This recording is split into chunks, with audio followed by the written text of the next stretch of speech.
चुड़ैल और बच्चे। कुंदन अपनी पत्नी पारो और 2 बच्चों मुन्ना और रिया के साथ रहता है। चारों का परिवार अच्छा खासा खुशहाल चल रहा था, लेकिन एक दिन उसकी पत्नी पारो सीढ़ियों से फिसलकर गिर गई और अस्पताल पहुंचने से पहले ही उसने दम तोड़ दिया। कुंदन की जिंदगी तो जैसे वीरान हो गई, बच्चे भी बहुत दुखी रहने लगे। इसी तरह देखते देखते 1 साल बीत गया। एक दिन कुंदन का मित्र उनसे मिलने आया। अरे कुंदन, तुम इन बच्चों के लिए दूसरी शादी कर लो, कम से कम बच्चों की ठीक से परवरिश तो हो जाएगी। मित्र के बार बार समझाने पर कुंदन तैयार हो जाता है। नई माँ रूपा शुरू में बच्चों और कुंदन का बहुत ख्याल रखती है, पर 6-7 महीने बाद ही वो कुंदन के जाने के बाद आराम से सो जाती। और जब मुन्ना और रिया स्कूल से आते तो, ए रिया, जल्दी से पूरे घर की सफाई कर और बर्तन धो दे, तभी खाना मिलेगा। और मुन्ना, जाकर छत की धुलाई कर। वो बच्चों से ही घर का सारा काम करवाती है, उन्हें खाना भी ठीक से नहीं देती। खुद के लिए और कुंदन के लिए वो बढ़िया बढ़िया पकवान बनाती। जब रात को कुंदन काम से वापस आता तो, अरे बच्चों ने खाना खा लिया? उनको तो मैंने कब का खिला पिलाकर सोने भेज दिया है। कितना ख्याल रखती है ये बच्चों का। एक दिन जब रूपा सो रही थी, मुन्ना देखता है कि रसोई की अलमारी में मिठाई रखी है, लेकिन वो वहां तक पहुंच नहीं पाता। तो वो अपनी बहन को बुलाकर लाता है। मैं घोड़ा बन जाता हूँ, तुम मेरे ऊपर चढ़कर वो मिठाई उतार दो। उन्होंने मिठाई उतारी और खा ली। अचानक मिठाई का डिब्बा रिया के हाथ से नीचे गिर जाता है और बिखर जाता है। आवाज सुनकर रूपा भागते हुए आती है। उसने आओ देखा न ताओ और दोनों की खूब पिटाई करती। जब देखो तब भूखे ही रहते हैं ये बच्चे, न जाने इनका पेट है कि कुआं। बच्चे खूब देर तक रोते रहते हैं, लेकिन फिर आपस में ही बातें और मजाक करके एक दूसरे का मन बहलाने लगते हैं। रिया, जब मैं बड़ा हो जाऊंगा ना तो एक मिठाई की दुकान खोल लूंगा।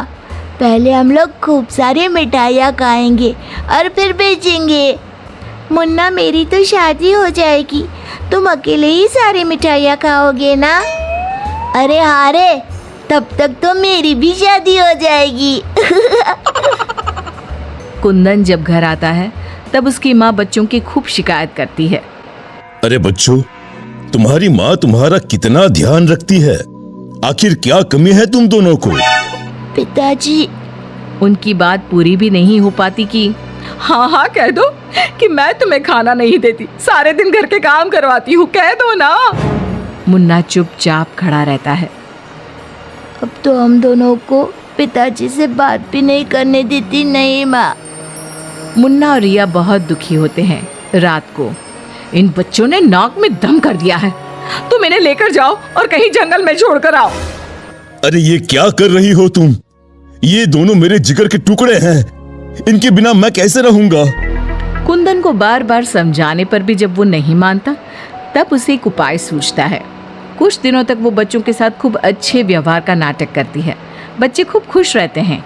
एक दिन, सुनो, जल्दी से नाश्ता लगाओ, मुझे 2 दिन के लिए शहर जाना है। रूपा बहुत खुश होती है। वो सोचती है कि ये तो बच्चों को जंगल में छोड़कर आने से रहा, मैं ही इन्हें छोड़ आती हूँ।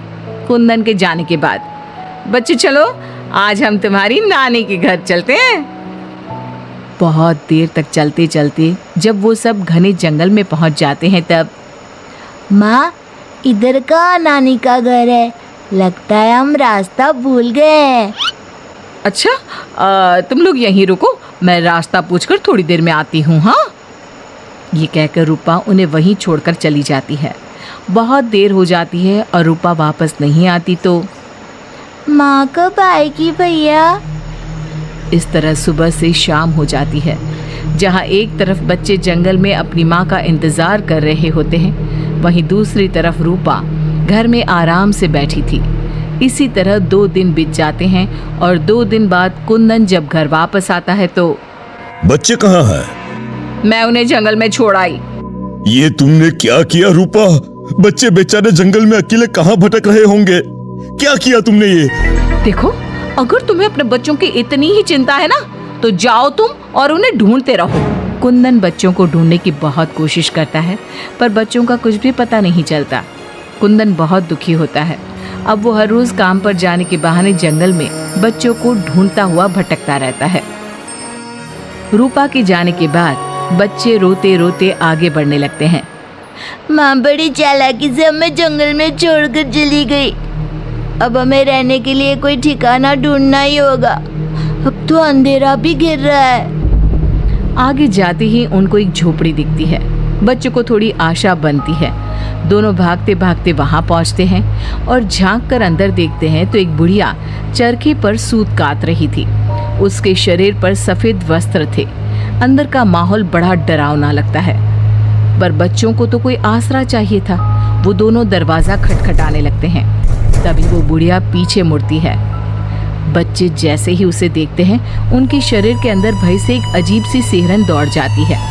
माथे पर बड़ी सी लाल बिंदी, आंखें सुर्ख लाल और बाल भी अस्त व्यस्त। जैसे ही उसकी नजर मुन्ना और रिया पर पड़ती है, उसके चेहरे की रौनक बढ़ जाती है। वो बड़ी प्रसन्न होकर कहती है, आओ आओ बच्चों, मैं तुम्हारी दादी जैसी ही तो हूँ, आ जाओ।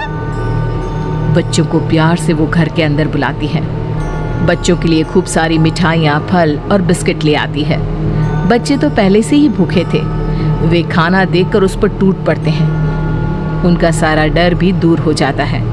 वो खाने के बाद तुरंत ही सो जाते हैं। जब सुबह उठते हैं तो बच्चों, हम घर के पीछे वाले बगीचे में चलते हैं। वहाँ बहुत सुंदर फूलों का बगीचा था। मुन्ना और रिया वहीं खेलने लगते हैं। बुढ़िया अंदर चली जाती है। तब तक मुन्ना की नज़र एक गिलहरी पर पड़ती है, जो एक कोने में दुबकी हुई थी। मुन्ना उसे प्यार से अपने हाथ में उठा लेता है। तभी गिलहरी इंसानों की आवाज़ में बोलती है, बच्चों, तुम लोग यहाँ से भाग जाओ। ये बुढ़िया एक खतरनाक चुड़ैल है। तुम्हें खिला पिला कर पहले मोटा करेगी, फिर पिंजरे में डाल देगी। सभी बच्चों को ये जादुई छड़ी से पशु पक्षी बनाकर बगीचे में रख देती है। एक एक करके अपनी जादू की छड़ी से सबको बेहोश कर देती है और कढ़ाई में तेल गरम करके पकोड़े बनाकर खा जाती है। इसके पास एक आदमकद का पिंजरा है। ये खुद उसकी सफाई करती है। ये कहकर गिलहरी जमीन पर कूद जाती है। जब दोनों घर में जाते हैं तो देखते हैं कि बुढ़िया पिंजरे की सफाई कर रही थी और उसके मुंह पर खून लगा था। बच्चों को देखते ही अपना मुंह पोंछने लगती है वो। रिया चारों तरफ जादू की छड़ी ढूंढने के लिए नजर दौड़ाने लगती है। अचानक उसे जादू की छड़ी दिखाई देती है और वो दोनों लपट कर वो छड़ी उठा लेते हैं। जादुई छड़ी, पिंजरा बंद कर दो। पिंजरा बंद हो जाता है। पिंजरा बंद होते ही वो बुढ़िया एक खतरनाक चुड़ैल बन जाती है और चीखने लगती है। दादी, आज तुम भी पिंजरे में बंद होने का मजा उठा लो ना। दोनों हंसते हैं। दादी दादी, यही वो जादुई छड़ी है ना, जिससे तुम सब बच्चों को चूहा, बिल्ली और गिलहरी बनाती हो। बोलो, तुमको क्या बनना है? मुझे बाहर निकाल, वरना मैं तेरा खून पी जाऊंगी। छड़ी मेरे हवाले कर दे। दादी, पिंजरे में कुछ खाने को दो। ये लो, तब तक आम की गुठलियां चूसो। इनमें अभी भी बहुत रस बचा है। दोनों आम की ढेर सारी गुठलियां पिंजरे में फेंक देते हैं। एक बार मैं बाहर आ जाऊं ना, तुम दोनों के पकोड़े बनाकर चबा जाऊंगी। जे काली कलकत्ते वाली, तेरा वचन न जाए खाली। जादुई छड़ी, इस चुड़ैल को मछली बना दो। जादुई छड़ी, एक बड़े से कढ़ाई में तेल गरम कर दो। जादुई छड़ी चुड़ैल को मछली बना देती है। दोनों उसे उठाकर एक बाल्टी में डाल देते हैं। कढ़ाई में तेल गरम हो रहा होता है। मुन्ना और रिया दौड़कर बगीचे में जाते हैं। वहाँ बहुत सारे जानवर और पक्षी होते हैं। जादुई छड़ी, इन सारे लोगों को इनके असली रूप में बदल दो। तभी सारे जानवर और पक्षी बच्चों में बदल जाते हैं। सब कमरे में आ जाते हैं। हमें इस चुड़ैल ने बहुत तड़पाया है, चलो आज इसको मजा चखाते हैं। जादुई छड़ी, इस चुड़ैल को पिंजरे में डालकर फिर चुड़ैल बना दो। पिंजरे में कैद होकर चुड़ैल फिर चिल्लाने लगती है। ये सारे के सारे शैतान कैसे यहाँ आ गए? जैसे तुम पिंजरे में बंद हो गई वैसे ही हम सब भी यहाँ आ गए। सभी बच्चों ने पिंजरे में ठंडा ठंडा पानी फेंकना शुरू कर दिया। चुड़ैल पहले तुम नहा लो, फिर हम तुम्हें मछली बनाकर पकौड़े बनाकर खा जाएंगे। सभी बच्चे ताली बजाकर खूब हंसते हैं। बच्चों मुझे माफ कर दो, मैं कभी ऐसा नहीं करूंगी। एक बार मुझे पिंजरे से निकाल दो। दोस्तों, क्या हमें इस चुड़ैल की चिकनी चुपड़ी बातों में आना चाहिए? नहीं, बिल्कुल नहीं। नहीं, बिल्कुल नहीं। मुन्ना जोर से छड़ी फटकारता है। जादुई छड़ी, इस चुड़ैल को मछली बनाकर कढ़ाई में डाल दो। मछली की कढ़ाई में गिरते ही बहुत तेज आवाज होती है, जैसे कहीं बिजली चमकी हो। सभी बच्चे डरकर एक दूसरे से चिपक जाते हैं। मछली का आकार बहुत बड़ी सी चुड़ैल का हो जाता है।